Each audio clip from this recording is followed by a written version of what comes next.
Hello student, this is Abhishek here और स्वागत है आपका हमारे चैनल स्टडी क्लास पे। तो जैसा कि आप सबने थंबनेल में देख ही लिया होगा कि इस वीडियो लेक्चर में हम बात करने वाले हैं द्वितीय वर्ष का विषय संज्ञान अधिगम बाल विकास की पांचवी और अंतिम इकाई, जिसका नाम है खेल स्वयं एवं नैतिक विकास। जी हाँ, खेल स्व एवं नैतिक विकास, यानी खेल साथ ही साथ स्वयं का और अपना मोरल यानी कि नैतिक विकास भी करना है। तो इन सब बातों पर हम डिस्कस करेंगे कि बच्चे का ये सब कैसे होता है, कैसे किया जा सकता है, क्या क्या बाधाएं आती हैं, क्या क्या चीजें इनको बढ़ाती हैं, ये सब हम डिस्कस करने वाले हैं।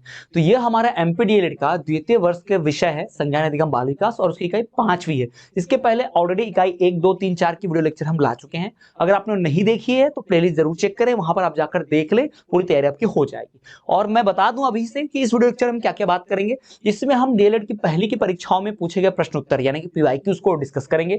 साथ ही साथ डीएलएड के लिए कौन से प्रश्न उत्तर इंपॉर्टेंट हो सकते हैं, आने वाले डीएलएड की परीक्षा के लिए कौन से संभावित प्रश्न हो सकते हैं, वो भी हम डिस्कस करेंगे। साथ ही साथ कुछ गेस क्वेश्चंस जो सबसे महत्वपूर्ण होंगे, और अगर ऐसे प्रश्न आते हैं तो उनके उत्तर लिखने कैसे हैं वो मैं आपको बताऊंगा स्टेप बाय स्टेप, और वो भी हम देखेंगे। तो वीडियो बहुत इंपॉर्टेंट है। साथ ही साथ बोनस के रूप में ये भी बताऊंगा कि इस पूरे इकाई पर अंक कितने आवंटित है, यानी इस पांचवी इकाई पे ब्लूप्रिंट क्या है, कितने मार्क्स मिलते हैं और कौन कौन से कितने अंकों के प्रश्न आते हैं, वो भी हम डिस्कस करेंगे। तो चलिए बिना किसी देरी के सीधा आ जाते हैं हम ब्लूप्रिंट यानी कि अंक योजना इकाई योजना पर। तो अगर अंक योजना इकाई योजना की बात करें तो ये जो इकाई पांचवी है जिसका नाम है खेल स्व एवं नैतिक विकास, इसके अंक योजना ब्लूप्रिंट की बात करें तो इस पर कुल अंक जो आवंटित किए गए हैं वो है 10, यानी इस एक इकाई को पढ़कर टोटल कितने मार्क्स मिल सकते हैं, 10 मार्क्स आप स्कोर कर सकते हो, यानी सिर्फ एक वीडियो आपको 10 अंक दिलाकर जाएगा।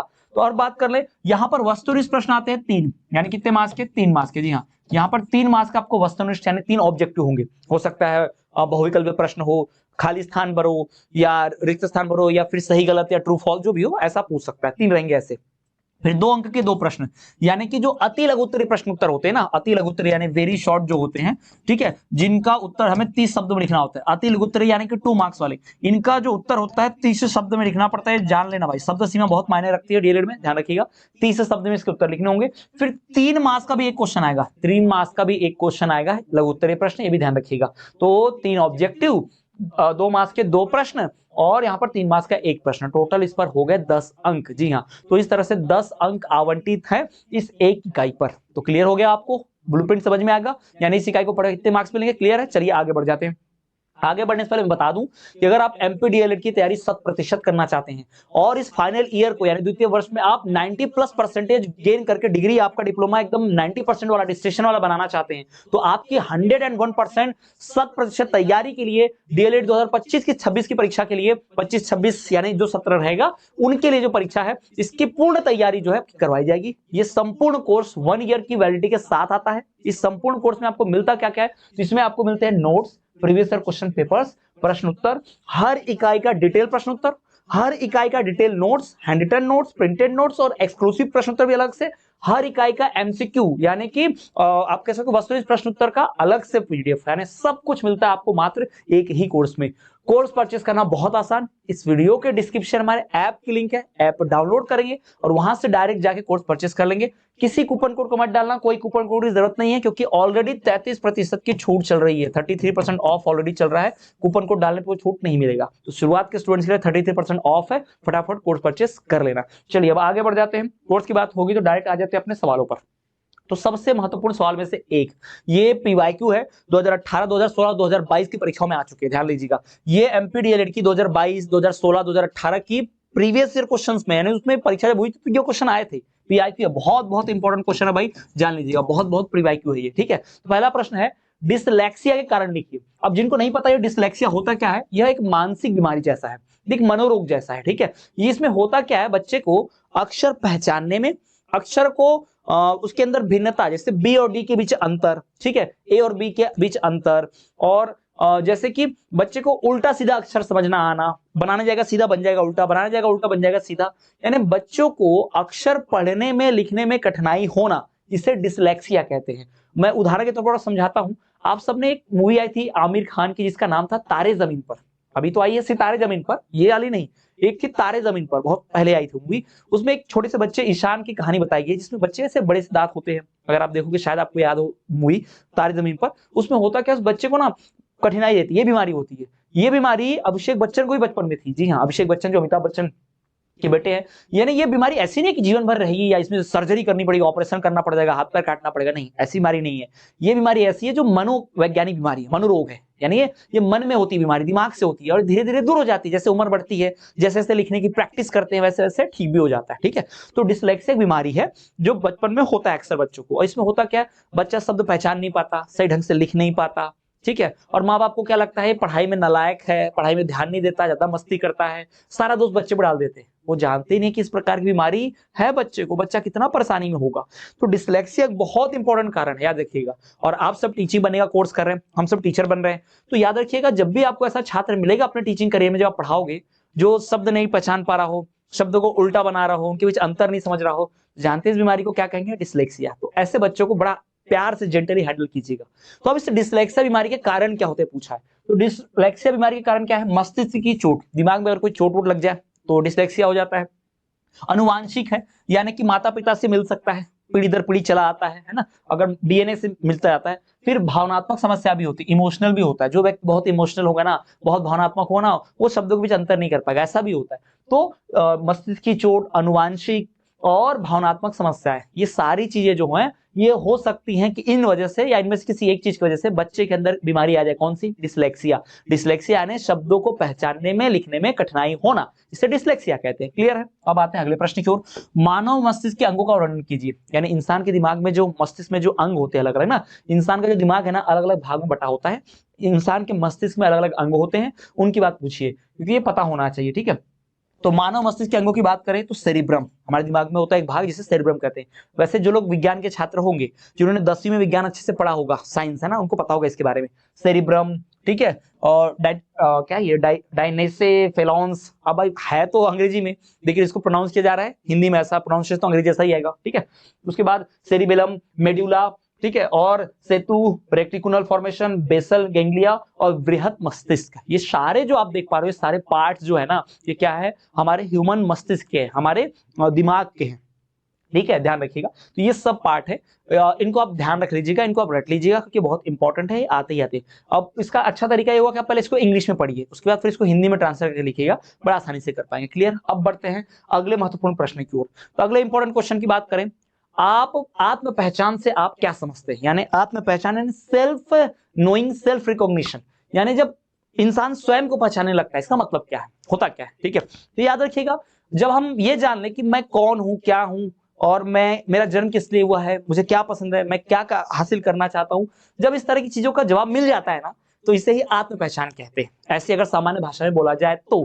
पर अगर इसी को हम प्रश्न को लिखें तो आत्म पहचान का मतलब क्या है, आत्म पहचान का मतलब क्या है कि संज्ञानात्मक एवं वर्णात्मक प्रक्रिया, यानी एक भावनात्मक साथ ही साथ वर्णात्मक प्रक्रिया भी होगी। जी हाँ, आत्म पहचान का आशय उस संज्ञानात्मक एवं वर्णात्मक प्रक्रिया से है जिसमें छात्र क्या करता है, अपने भूत एवं वर्तमान के अनुभव को भविष्य की संभावना, यानी मेरे साथ पहले क्या हुआ था, अभी क्या हो रहा है, इससे मेरा फ्यूचर क्या होगा, इस तरह का जानना, अंदाजा लगाना, यही आत्म पहचान कहलाता है। ठीक है, जब छात्र या बालक क्या करता है कि भावनात्मक रूप से, संज्ञानात्मक रूप से, है ना, वर्णात्मक रूप से, वो क्या करता है, अपने भूतकाल में हुए अनुभव और अभी वर्तमान में हो रहे अनुभव को मिलाकर अपने भविष्य की संभावना बताता है कि भविष्य में ऐसा होगा। यार मैं पढ़ नहीं पा रहा हूँ, अब तो फेल ही हो जाऊंगा, मैंने पहले तो बहुत अच्छा स्कोर किया था, अभी भी अच्छे क्वेश्चन आ रहे हैं, बोर्ड एग्जाम में भी अच्छा स्कोर करूंगा, है ना, इस तरह की संभावना, यही क्या कहलाती है, आत्म पहचान कहलाती है। ठीक है, वो अपनी सामाजिक, शैक्षिक एवं आध्यात्मिक भूमिका की पहचान करता है कि मैं पहले क्या कर रहा था,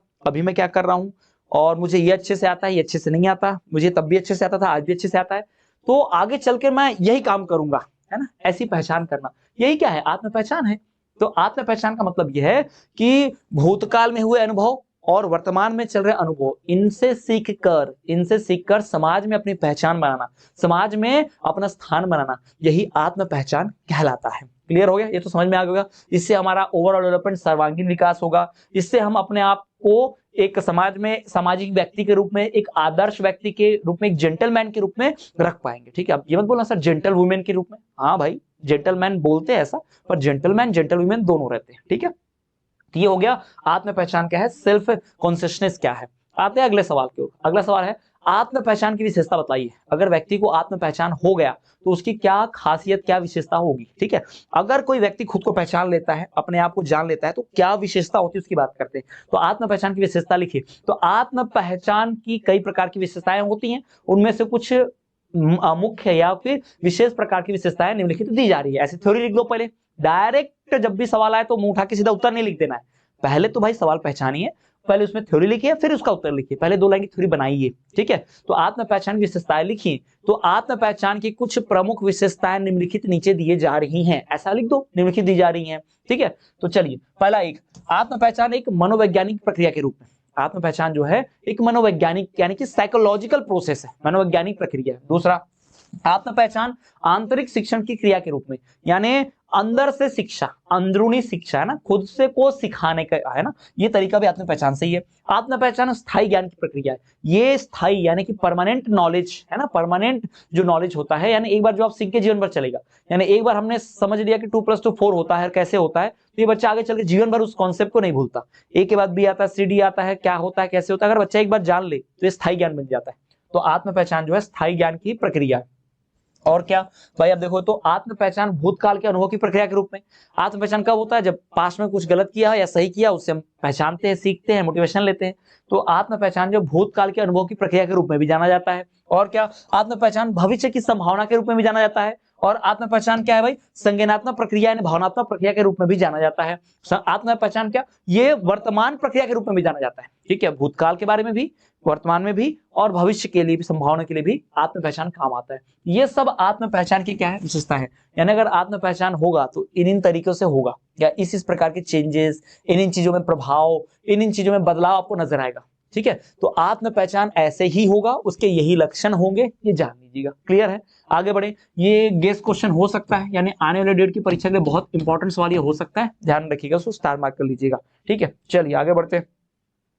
अगला सवाल हमारा, खेल से आप क्या समझते हैं? खेल क्या होता है, यानी जो स्पोर्ट्स खेल होता क्या है? तो आपको बोला खेल तो सर टूर्नामेंट होता है, इसमें हारते जीतते नहीं। खेल क्या होता है? ऐसी प्रक्रिया है जिससे हम आनंद उठाते हैं, बस, ठीक है। जीतना हारना, कोई व्यक्ति टीम अगर हारती भी ना, देखो खेलते हैं और पर हारते भी है ना, तो भी मजा आता है। हाँ, थोड़ा दुख रहता है, गुस्सा रहता है, अगली बार जीत के दिखाना है, लेकिन वो जो एंजॉय करते हैं, जो बैटिंग बॉलिंग या जो भी खेल खेल रहे हैं, वो जो शरीर थकता है या शरीर चल के हाथ पैर मजबूत होते हैं, वो उससे फायदा तो हो मिल जाता है। तो खेल से आनंद प्राप्त किया जाता है, खेल का कोई और उद्देश्य नहीं होता, ठीक है। तो खेल का सामान्य अर्थ क्या है? चित्त यानी कि मन। चित्त यहाँ पर क्या होता है? चित्त का मतलब क्या होता है? मन, यानी मन की उमंग, यानी मन की खुशी, मन बहलाव या व्यायाम के लिए इधर उधर उछल कूद करना, दौड़ धूप करना, सैर सपाटा करना, ये सब क्या कहलाता है? ये सब खेल कहलाता है, ठीक है। ये जितने भी आप खेल करते क्यों है? खेल किससे करते हैं? कि स्वयं को अनुभूति हो, है ना, शारीरिक श्रम हो, आनंद प्राप्त हो, ठीक है, मन थोड़ा सा बहल जाए। तो खेल स्वयं अपने लिए की जाने वाली प्रक्रिया है, या खेल एक निर्दिष्ट क्रिया है जिसका कोई लक्ष्य नहीं होता। कोई लक्ष्य नहीं है खेल का, पैसा कमाना ये सब नहीं, ये खेल नहीं रह गया, फिर वो तो व्यवसाय हो गया ना, ठीक है। ये ध्यान रखिएगा। हम बचपन में क्रिकेट खेलने जाते थे, छोटे थे तो, मैं खुद ज्यादा था, तो पैसे कमाने के लिए तो नहीं जाता था, ठीक है, या उससे कोई अवार्ड मिल जाएगा इसलिए नहीं जाता था। मुझे अच्छा लगता था, मजा आता था मुझे, बस मैं अपने लिए खेलता था बस, ठीक है। कोई उद्देश्य नहीं था मेरा, बस अपने लिए खेलना है, बस यही था, है ना, तो ऐसा था। तो ये जो है, ये सब खेल की परिभाषा है। एक खेल के बारे में कि खेल होता क्या है, खेल का उद्देश्य क्या है, प्रक्रिया क्या है। खेल से स्वयं का मनोरंजन होता है, खेल हम स्वयं के लिए खेलते हैं, खेल का कोई उद्देश्य नहीं होता, खेल निरुद्देश्य होता है, ठीक है। खेल का अर्थ है ऐसी क्रिया जिसमें कुछ दौड़ धूप उछल कूद करते हैं ताकि शारीरिक व्यायाम हो सके, स्वयं को आनंद मिल सके, ये सब खेल है। खेल की परिभाषा क्लियर हो गई। चलिए आगे बढ़ते हैं। अगला प्रश्न, अगला हमारा प्रश्न है, खेल की प्रमुख विशेषताएं बतलाइए। खेल जो होता है उसकी स्पेशलिटीज, उसकी खासियतें क्या क्या होती है? तो देखिए, जो खेल होता है उसकी प्रमुख खासियतें, अब खेल की कई खासियतें होती है, जिनमें से कुछ मुख्य खासियतें, विशेषताएं निम्नलिखित दी जा रही हैं। बना दो थ्योरी, है ना, डायरेक्ट क्वेश्चन से उठा के लिखना नहीं है भाई, सीधा मुंह उठा के प्रश्न लिखा, उसके बाद सीधा उत्तर, ऐसा नहीं, प्रश्न देखा उत्तर लिख दिया, ऐसा नहीं करना है। पहले तो आप क्या करिए, पीआईक्यू क्वेश्चन पहले बता दूं आपको, प्रीवियस ईयर पूछा जा चुका है सवाल, ठीक है, 2022-16 में आ चुका है, पहले भी कंपार्टमेंट में भी आया था। तो खेल की प्रमुख विशेषताएं क्या है, बात कर लेते हैं। तो खेल की प्रमुख विशेषता नंबर 1, खेल एक जन्मजात स्वाभाविक एवं प्राकृतिक प्रवृत्ति है। बच्चे जब तक वो ग्राउंड में भी नहीं खेलते ना, फिर भी वो चीजों से खेलना, ठीक है ना, सीख जाते हैं। बच्चे देखना अपने ही पैर को पकड़ के अंगूठा चूसते रहते हैं, बच्चे खुद ही हाथ में अपना उंगली ये सब चूसते रहते करते रहते, कुछ ऐसे ऐसे पैर पटकते हैं, क्या है, खेल ही तो है। फिर वो चीजों को उलट पुलट के इधर उधर प्लेट घुमाएगा, ऐसे फेंकेगा, क्या है, खेल है। फिर बच्चे थोड़े और बड़े हुए तो सामान ले लेके इधर उधर खेलने लग जाते हैं, ये सब खेल ही है। खेल जन्मजात वाली प्रक्रिया है, स्वाभाविक प्रक्रिया है, ठीक है, प्राकृतिक है, नेचुरली आता है। खेल स्वतंत्र एवं आत्म प्रेरित होता है। खेल जो होता है स्वतंत्र है, यानी जैसा मन करे, जिस तरह से मन करे किसी भी खेल में आनंद लिया जा सकता है, ठीक है। तरह तरह के इससे तो खेल होते हैं। अगर एक ही खेल से आनंद आता तो एक दो खेल ही होते दुनिया में, और देखो कितने टाइप के खेल है, ठीक है। फिर खेल से स्फूर्ति और आनंद प्राप्त होता है। खेल से स्फूर्ति आती है, यानी हम तेज तर्रार हो जाते हैं, आलस नहीं रहता हमारे मन में, ना। फिर और आनंद मिलता है, एंजॉयमेंट मिलता है, मजा आता है। खेल के कुछ रचनात्मकता होती है, खेल में कुछ क्रिएटिविटी होती है ना। सब लोग ऐसे ऐसे क्रिकेट खेलते हैं, किसी ने अलग से क्रिकेट खेल दिया, अलग से शॉट मार दिया, होता है ना। तो खेल में रचनात्मकता होती है, यानी व्यक्ति अपना दिमाग लगा के उस खेल को खेलने की कोशिश करता है, तो व्यक्ति के दिमाग का विकास भी होता है ना, रचनात्मकता आती है। खेल में खेलने की क्रिया के अतिरिक्त और कोई उद्देश्य होता ही नहीं है। खेल में खेलने के अतिरिक्त कोई अन्य उद्देश्य नहीं होता। खेलने के अलावा अगर कोई और उद्देश्य है तो आप खेल नहीं खेल रहे, फिर तो आपका बिजनेस है, आपका प्रोफेशन है, पैसा कमाने गए हो, टाइम पास, जो भी चीज हो रहा है, ठीक है। तो खेल में खेलने के अलावा कोई अतिरिक्त नहीं होगा। अगर कोई अतिरिक्त है तो वो खेल नहीं है फिर, ठीक है। बालकों के खेल भिन्न होते हैं। देखिए, बालकों के जो खेल होते हैं ना एक दूसरे से भिन्न होते हैं, अलग अलग होते हैं। बच्चे कुछ और, किसी अलग उम्र में बच्चे अलग टाइप का खेल, फिर थोड़ा बड़े होने पर अलग टाइप का खेल, फिर उससे बड़े होने पर अलग टाइप का खेल खेलते हैं, ध्यान रखिएगा। तो बालकों में, बच्चों में क्या होता है, उम्र के हिसाब से, आयु के हिसाब से खेल भी क्या रहता है, भिन्न भिन्न, डिफरेंट डिफरेंट रहता है, ठीक है। फिर खेल परंपराओं से प्रभावित होता है। कई बार खेल जो होता है आसपास की परंपराओं से प्रभावित होता है, जैसे गिल्ली डंडा देख लो आप, कबड्डी देख लो आप। खेल जो है ना परंपराओं से प्रभावित होता है। कबड्डी में देखना आप, जो लोग जाते हैं कई बार ऐसा पैर छूकर जाते हैं। कई लोग क्रिकेट भी खेलते तो देखेंगे ग्राउंड को ऐसा पैर छूकर फिर अंदर जाते हैं, कई लोग ऐसा करते हैं। तो परंपरा है, अपने अपने संस्कार है, उसके हिसाब से तो खेल जो होता है परंपराओं से प्रभावित होता है। तो ये सब आप जो देख पा रहे हैं क्या है, ये सब खेल की विशेषता है। खेल की परिभाषा क्या होती है, ध्यान रखना। आत्म पहचान की विशेषता क्या होती है, फिर खेल की विशेषता क्या होती है, खेल क्या है, आत्म पहचान, स्वयं पहचान क्या है। ये सब प्रश्न बहुत बहुत महत्वपूर्ण है, इनको जरूर याद रखिएगा। ये आपकी डेट की परीक्षा में पूछने की पूरी पूरी संभावना है, ठीक। तो स्टूडेंट्स, ये थी हमारी संज्ञान, अधिगम और बाल विकास की 5वीं और अंतिम इकाई। इसके बाद अगले विषय को लेकर आएंगे। इसके पहले अगर आप यूनिट 1, 2, 3, 4 नहीं देखे हैं तो चैनल पर जाके प्लेलिस्ट चेक कीजिएगा, वो यूनिट भी देख लीजिएगा। और 100% तैयारी के लिए, डिस्ट्रिक्शन डिप्लोमा पास करने के लिए, यानी 90+% स्कोर करने के लिए आप हमारा एमपीडीएलएड का संपूर्ण कोर्स जो है विद 1 ईयर वैलिडिटी जरूर परचेस करें, जिससे आपकी 100% तैयारी हो जाएगी डीएलएड की 2026 की परीक्षा की।